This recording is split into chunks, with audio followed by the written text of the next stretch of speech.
हम मुनि झा आइ हम एकटा बिल्कुल सच्ची कहानी बता रहल छी, सच्ची घटना बता रहल छी जे देखियौ बुजुर्ग जे होइ छथिन ने ओ कतेक सावधान रहै छथिन सफरमे।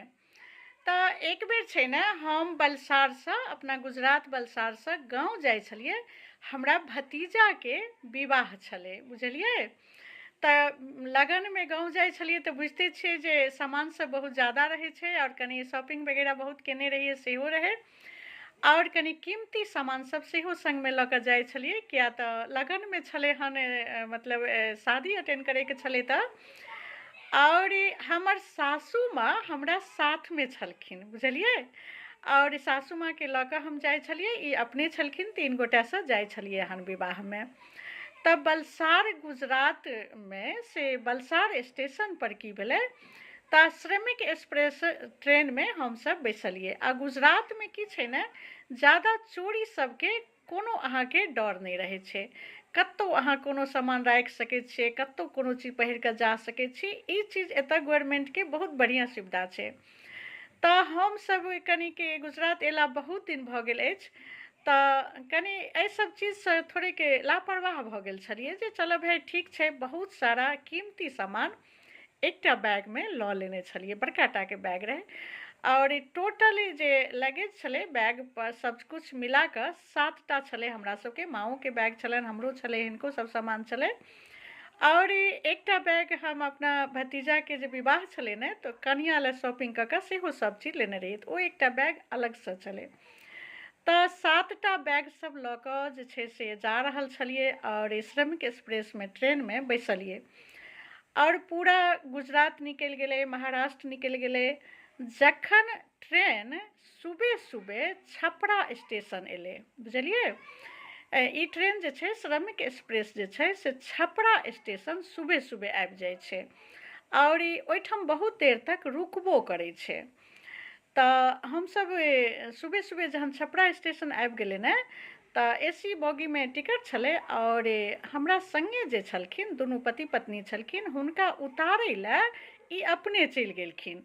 और बहुत देर तक ट्रेन रुकै छै तऽ हुनका सब संगे कनि गपशप करऽ लगलखिन और स्टेशने पर ठाढ़ छलखिन।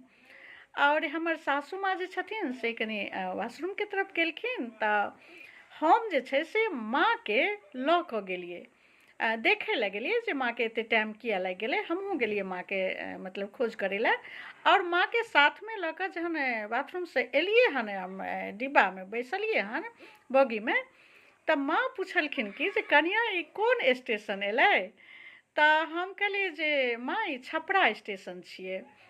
तऽ माँ कहलखिन कि जे कनिया एहिठमन ने बैग उतारि लै छै, से अपन बैग गिनू तऽ कएटा अछि, गाँवमे कए गोटाके ने बैग उतारि लेलकै हन छपरा स्टेशन पर।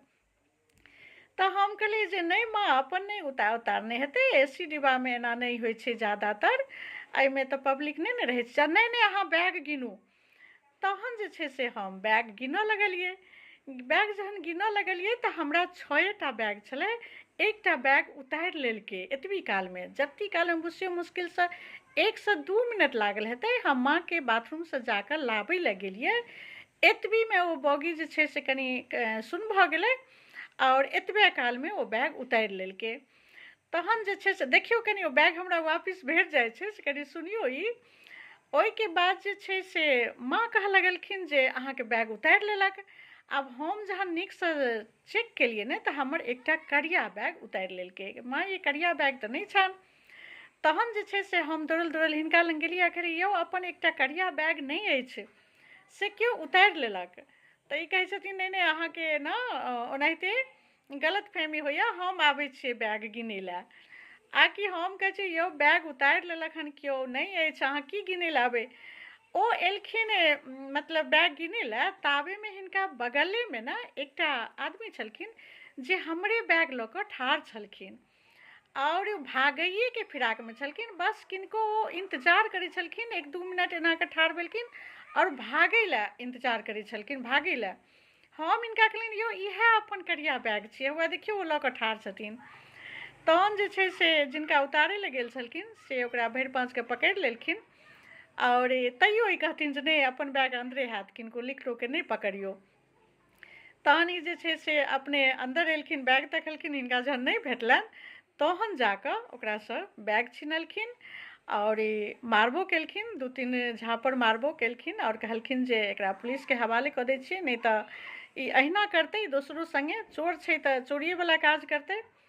लेकिन अपना बॉगीमे जे रहै छै रुमाल वगैरह दै लए अबैए, कम्बल वगैरह जे बिस्तर सब दै लए आबै छै ने, ओ सब आबि कऽ बहुत रिक्वेस्ट केलकै जे नहि अहाँ हिनका छोड़ि दियौ, हम जे छै से अपना हिसाबसँ हिनका पुलिसके हवाले कऽ देबै, अहाँ सबके ट्रेनके लेट भऽ जाइए।